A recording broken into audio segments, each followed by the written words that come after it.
মিথ্যা কথা বলবো না। আমার তোমারে লাগবে, মানে তোমারে লাগবে। যদি ও আমার বিয়ে না করে আমি নিজে সুসাইড করবো। সাথে আর ঘুরতে আসছে আমাদের এখানে আটকাইছে।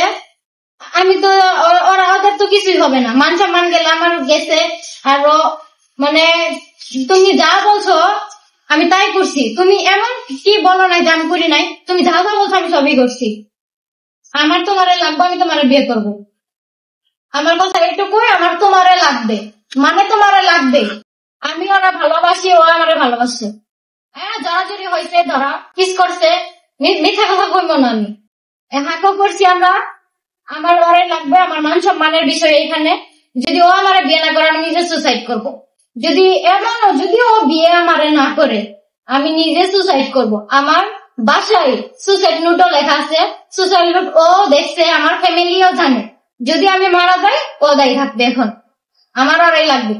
যেহেতু ফ্যামিলিতে ডেকে আনছেন, ফ্যামিলিটা তো পরামর্শ করতেছে, ওই পরামর্শই রিলেশনের মাসখানিকে যাওয়ার মধ্যেই আমি আমার ফ্যামিলিকে জানাইছি।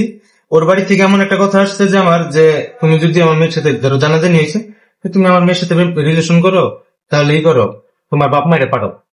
আমি আমার আম্মুরে পাঠাইছি, আমার কাকারে পাঠাইছে। মানে আম্মু আমার 2-3 জন লোক গেছে, মানে দেখার কথাবার্তা কইছে। আমার কথা এমন ছিল যে আমার বাপ মা যদি তোমার মানে নাই আমি বিয়ে করবো, আমার কোনো আপত্তি নেই। যেহেতু আপনারা বলছেন যে তোমার বাড়ি থেকে লোকজন পাঠাও, আমি লোকজন পাঠাইছি। ফ্যামিলিটা যাবো ওইটাই।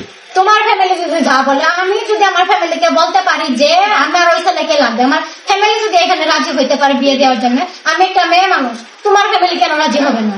ফ্যামিলিরা পরামর্শ করতেছে কেন? কারণ এখানে আমার একটা লাইফ, এখানে তুমি যদি আমার লাইফটা ধ্বংস করতেছো